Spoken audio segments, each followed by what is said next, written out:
Good evening, everybody. It's Valerie Ling here, clinical psychologist and affectionately known these days as Dr. Burnout. I want to talk about a really important distinction between burnout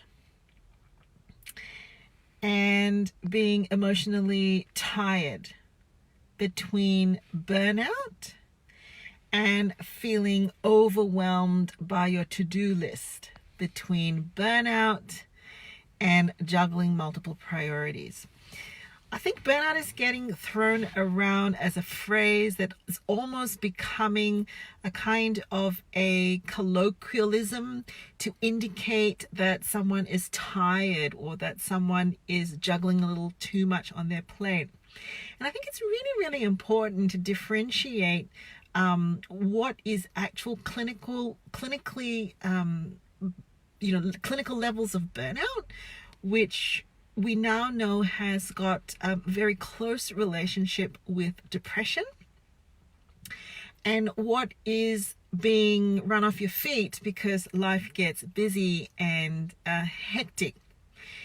And the reason why I think it's really, really important to get that distinction clear and not allow burnout to become just a phrase is because we can give the impression, therefore, that it's just a phase that we're just going to snap out of, that we can say to someone, snap out of it, or give them some very quick, problem-solving suggestions that says, well, if you do this, you'll be better, right?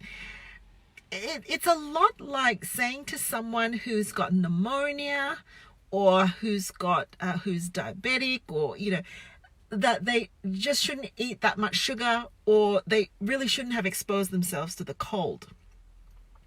Burnout, let's remember, it has been around as a syndrome. It has been around for a long time, and for a long time we didn't quite know where to place it. However, it is now recognized as a clinical situation. People aren't just exhausted. People aren't just tired. People are drowning when they're burning out. People are losing their sense of themselves. They're losing their sense of why anything really matters anyway. And they are already profoundly feeling like they have failed. And let me tell you that when someone has come to a point of burnout, nobody runs on that wheel for nothing or just for themselves. What motivator is there? They're usually running for a purpose. For their loved ones, for the people that they're helping and serving, for the team that they are providing for. And so burnout already comes with a sense of profound failure. And so if we trivialize it, and if we come up with colloquialisms that just akin it to, oh, well, if you do this, you'll feel better, we will just make people feel worse.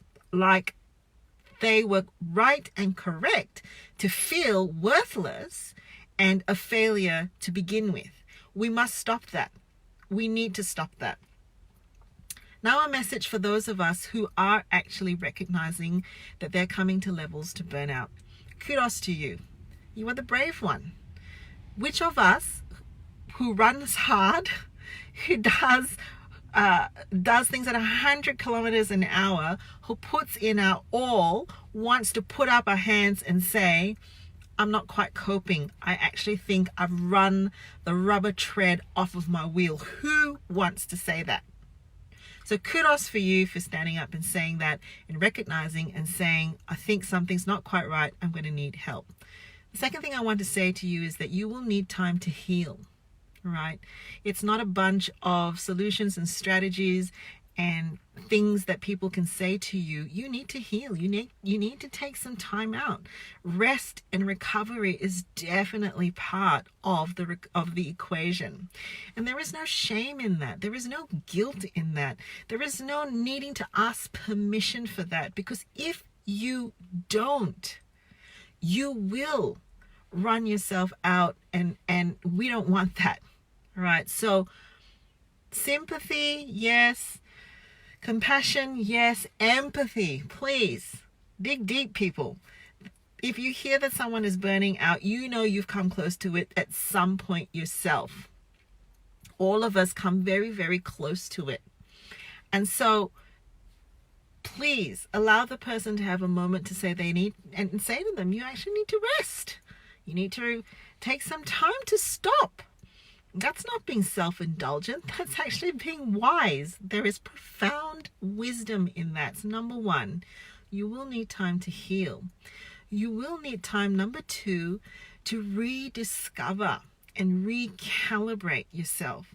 If you've been running on a wheel so hard because you've only wanted to serve and help and give to others, you have probably forgotten yourself and what you need and what your feet even feel like, let alone what that little toe feels like. It's probably in a lot of agony and a lot of pain.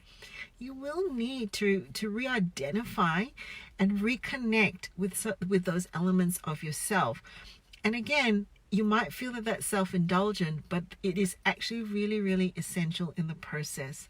Let the strategies and the solutions and all of that flow on from that point of rest and reconnection and rediscovery. And take your time. And remember that none of us are able to do what we do by ourselves and without help. I talk about the Grand Prix analogy. When you're running a race, when you're driving a car fast and you're driving a car for high performance, the car is going to take some hits and some dents, and it's going to need a whole team around you to actually pull you back into that bay, to have you looked at, to have you nursed back to health, to support you and encourage. Have those people on your side and on your team. Good night.